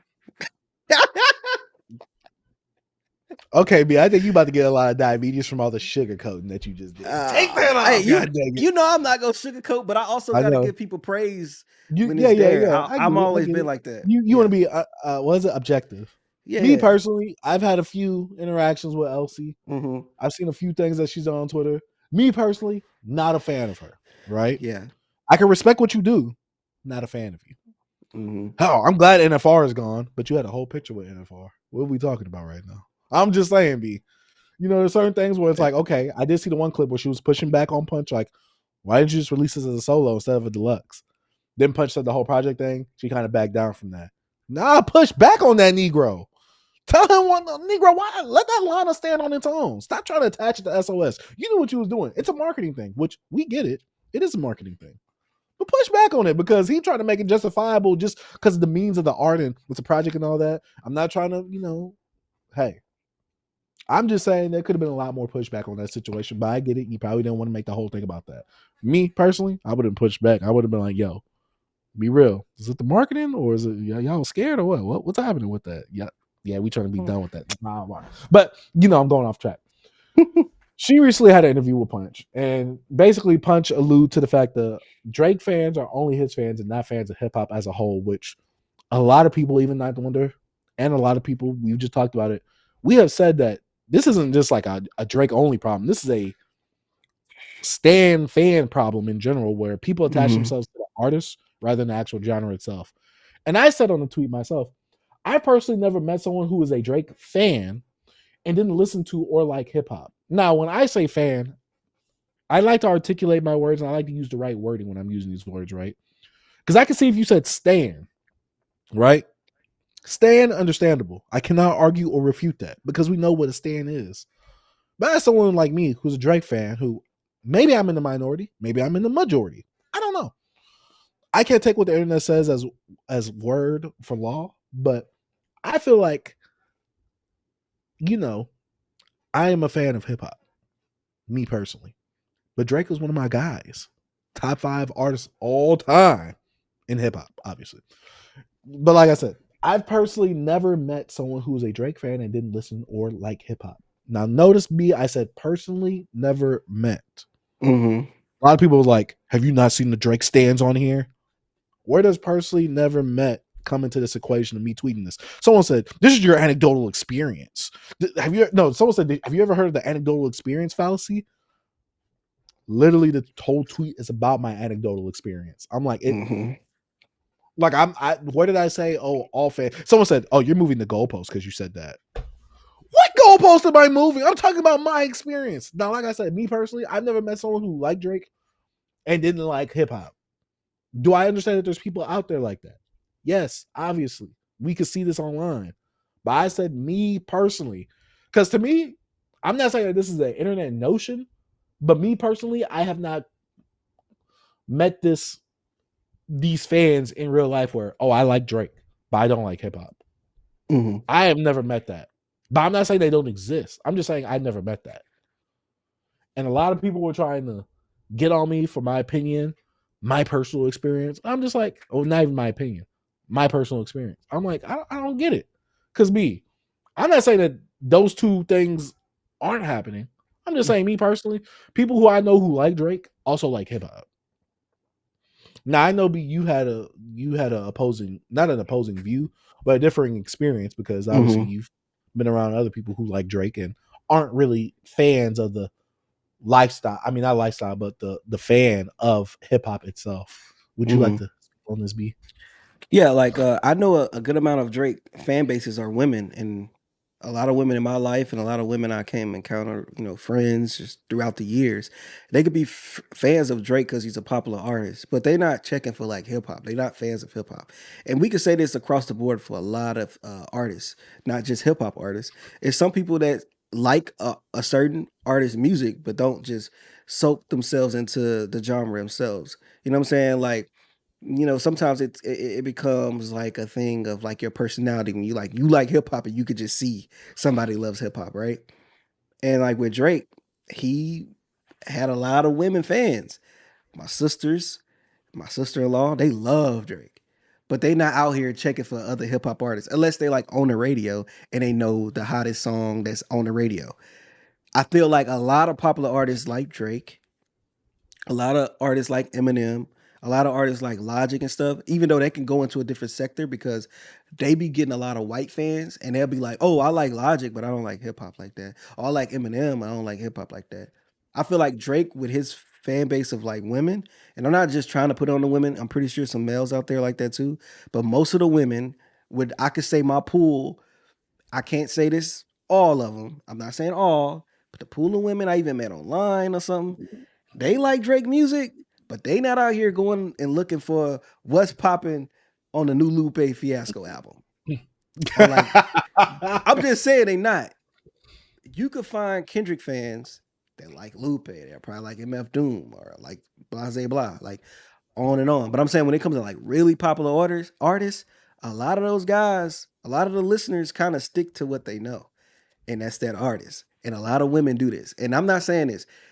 A lot of people have women out, have wives, they have girls, and I'm not trying to go at women like this, but this just from my anecdotal experience from a lot of women I know. Women don't really have many hobbies. Like if you like Mm, women don't. They like they be into their thing they like, but they like go ask a woman when the last time they listened to an album. They be like, no, I like that song. You know what I'm saying? They don't really be caring about like albums like that. Or like, oh, you listen to it. But I'm saying it's women out there that hey, don't. this Don't is a say I'm misogynist misogynist. episode. No, I'm not being I'm just speaking on like what I know about women, bro, and with how they look at hip hop music and as a whole, like hip hop, like a hip hop album. I say hip hop music, but I feel like a lot of Drake fans that are women are not fans of hip hop. They're a fan of Drake, and the men could be there too, but I don't know many fans of Drake that are men that don't listen to other hip hop music because hip hop is male focused. You know what I'm saying? It's a predominantly male listeners. So that's simple. Is it B? I was told on Twitter earlier this weekend that, women have to do 10 times more than men and they still don't make these lists that are made by men. Hold on, what are you talking about? Hold on, what that got to do with it? Hold on, what you talking about? Oh, rapping list? Because you were Like, saying it was male centered, basically. You saying that hip hop is very male oh yeah, it centered. is. Yeah. No, Even but with I'm the saying like yeah. the woman made a tweet saying that she was, because it was a performance of Doechii, doing some dancing and performing or whatever, right? And she was like, women will do all this dancing, choreography, all that stuff, and still not even like make a top rappers list, like That's compared true. to the male rappers. And they was like, oh, misogyny is to blame for this. And I'm just like, so people are like, we're not forcing you to do something you don't want to do though. Yeah, but In my head, like I'm for just like, if this is a male dominated sport, I don't want to be like this, but do I got to refer back to that Keiko tweet me? but I understand what they saying because women do have to work. Like, you either have to sell sex appeal or sell them both, sex appeal and talent of like performing, especially in hip hop. Mhm. A lot of you like Rhapsody could never be platinum. Rhapsody would never be on the radio like that because she ain't selling like sex and she's not on there dancing and doing all that. Look what Missy Shout Elliott out was to her doing. Grammy though. Yeah, Shout no, out to that no, no, Grammy the though. Grammy, yeah, that's something Yeah, else. But yeah, I'm no, I talking know. about having like this big fan bases and stuff like that. You won't have to incorporate more things into your game, which sucks. And it is misogyny in hip hop, bro. That's just what it is. Like I said, hip hop is not all glitz and glamour. I feel like a lot of us like to say, "Oh, that's not hip hop." I saw a tweet of the guy. I know you and him went back and forth. He always had that orange or whatever he got, a peach or something in his Elgin or something like that. He Oh yeah. said, "Yeah." He said, "Ian album is everything wrong with hip hop," and I was like, "It's not." I don't like that album, but it's not everything that's wrong with hip hop. I didn't hear misogyny like that in there. I'm saying it's a lot of things wrong with hip hop. No. So, I but agree I'm with you, saying, but I'm trying to think but I'm about saying what was all that. wrong in all of hip hop through Ian's album. That's what I'm saying. That's what he said, and I'm like, no. I'm like, bro, it's so much that's wrong with hip hop that made hip hop what it is. Not just good things make hip hop. That's why I always say we need it all. Like it's all has to be here. But nah, man, nah, women do have to work twice as hard. But yeah, I'm pretty sure a good amount of get back to the subject. A lot of the female fan base of Drake, they like singy, melodic Drake, bro. They don't really care for other hip hop artists like that. I'm telling you, they not listening to MF Doom, bro. They not gonna go listen to Billy I ain't either. Woods. I I ain't know. either. B. I know. Think about casual hip hop listeners, B. Do we consider them fans of hip hop? They casual hip hop listeners. That's a lot of Drake fans. That's a lot of any big artist fans. Well, It's that's just casual. the majority of everything. Is a Yeah. casual. Mm-hmm. So that's why to me it's hard to it's and see that's the problem, right? Because one of my homies, shout out to him. I don't know if he's watching this. He probably not. He told me, yeah, I'm a fan of 50 Cent. I said, what's the last 50 Cent album you listened to? He told me like Get Rich or Die Trying or something like that. I'm like, but you just said you was a fan of him. Do you not like his other projects? I haven't really heard him. Then how are you a fan of him? Then he was like, oh yeah, I'm a fan of this guy. I was like, oh, when was the last album you heard by him? Oh, I haven't heard of him. I just like that one song. How are you a Yeah. fan of him then? Oh, he was like, you know what, Chase, you helped me rework my brain. Like I like the song, but I don't like them. I'm like, yeah, because if I say I'm a fan of someone, I'm checking out their music. I'm listening to their albums. I'm I know doing the all this. label they on. I know their upbringing. I know it all. Yeah.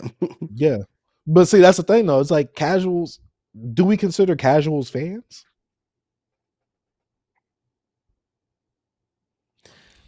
A casual could be a fan of a certain one artist or two.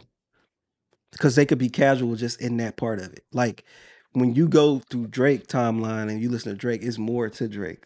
Like you have to go, it's because like bro, it's a certain section of Drake. It's like my sister, bro. I played Bria's interlude. I played a lot of, she didn't know what it was. She didn't know what So Far Gone was by Drake. She told me, I thought That's you didn't like understandable. Bryson Tiller. I say this not Bryson Tiller. Oh, that's because he sampled it. That's why. No, but So she she probably heard thought that was Drake, his but song. Drake was, yeah, but she was like, I was like, this not Bryson Tiller, this is Drake. She's like didn't know nothing from So Far Gone, but she loves like CLB and Up and all that. Like all that type of stuff. She love it. But this goes to Dom's theory where it's like, oh, your age of like when you was this age and Drake was dropping this album, when your fandom kind of like, that was your Drake album. That's crazy, bro. But yeah, to me, I guess it's hard because like I call myself a hardcore casual because I'm not like the biggest deep like B. I love Batman, right? But I'm not going to be up here and say I read every single Batman comic there is ever known to man. I haven't even read 20% of them things. Right. But I like the Arkham games. I like the animated TV show. I like the movies. Am I still technically considered a casual though? To most people, I am. To some, I'm not. Yeah. So I guess to me, that's where it's hard for me to differentiate between like that because like I said, I'm a casual in everything I do. I just go hardcore in whatever I'm casual in. Like, I was a huge Kid Cudi fan in high school, and by the time I graduated, like I wasn't as big of a fan, but I still knew my Cudi music. But I knew this one guy. He was a huge Kid Cudi fan. How he talks about Kid Cudi made me not like Kid Cudi no more, because he was glazing. You know how when somebody like really into somebody, and then you be like, ew. You know what I'm saying? It's like, dang, I'm a part of this fan base. Gives Like, you the ick. it gave me the ick. Like this nigga, Jose, bro, you gave me the ick, nigga. I think was really into Kid Cudi, like, ew, bro, like, relax, bro. But I don't know, that kind of ran long. We might have to push the whatchamacallits next week, B.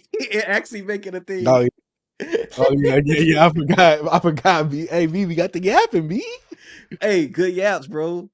I wish we could go longer, bro. Like just yap, but I don't want to. Remember we had a few 3-hour pods, huh? Mm-hmm. We was wild, Shoot, that was most of our stuff back then. Yeah, back then it was back then. we was just talking for like 3 hours, bro. That's crazy. But yeah, I know I stay in this room a little longer, man. My wife might come here and stab me. Hey, Ed Gein Jr. Hey, bro, I am in a toxic environment, guys. Like, I don't know. My wife, like, bro, she's been antsy, bro. She's been wanting to, like, this weekend, bro, she's just been wanting to beat me up, bro. She actually, like, last night, like, fight me in my sleep. I don't know what I done with her, bro. She is mad at me, bro. Like, anything I do make her mad. She spazzed on me earlier. I'm like, I was just trying to cut the potatoes. I'll do it. I will do it. I was trying to help her wash the dishes. No, you can go back in there. I'll wash the dishes. I'll do it. I'm like, okay. And it's Sunday. I'm being peaceful. The I'm gonna have to Lord's lay the law. Day. It's the Lord's Day, but I'm gonna have to lay the law. You know what I'm saying? I'm God in this house. I'm the Lord. I'm the dictator. I'm letting her get it off, bro. But I love you. I love you. I love you. If you see this. She got her ear to that wall, B. She said, oh, yeah. She probably do, bro. I'm telling you, I'm gonna walk out this door, bro. Knife to the back. Haymaker.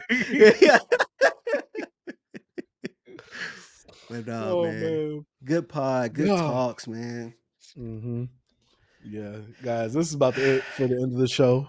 End of another episode Beyond Beats of Culture. Y'all let us know what y'all think about this episode down in the comments section down below. And B, you got any final thoughts before we head out? Hey, man, like I say every episode, keep music creative, hip hop especially. Reuben Vincent 9th, man. Thank you guys for putting out a really dope album. I really enjoyed this, man. This made my month, man, because we was at the end of the month, going into November, tail end of the year, finna get into the January and a new year of hip hop, new year of music. You know what I'm saying? We'll be heading on our second year of the pod, next year in February. This is our second year technically because we did our first. No, I'm talking about we'll hit our second year like in February.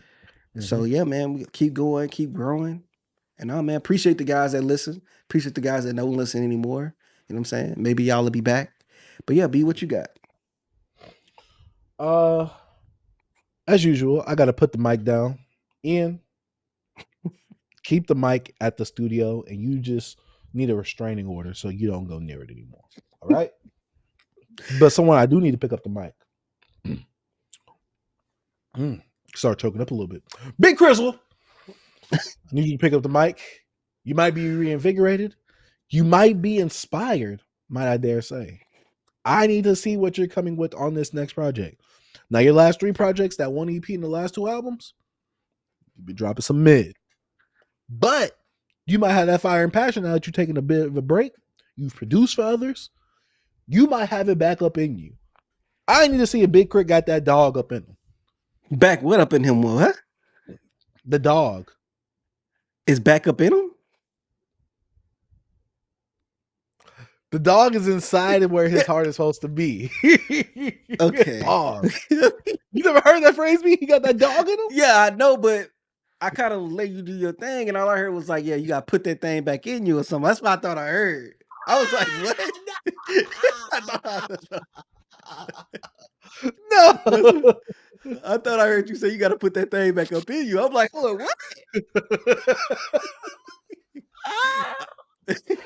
I got a check from my dad. I was looking down, and I'm like,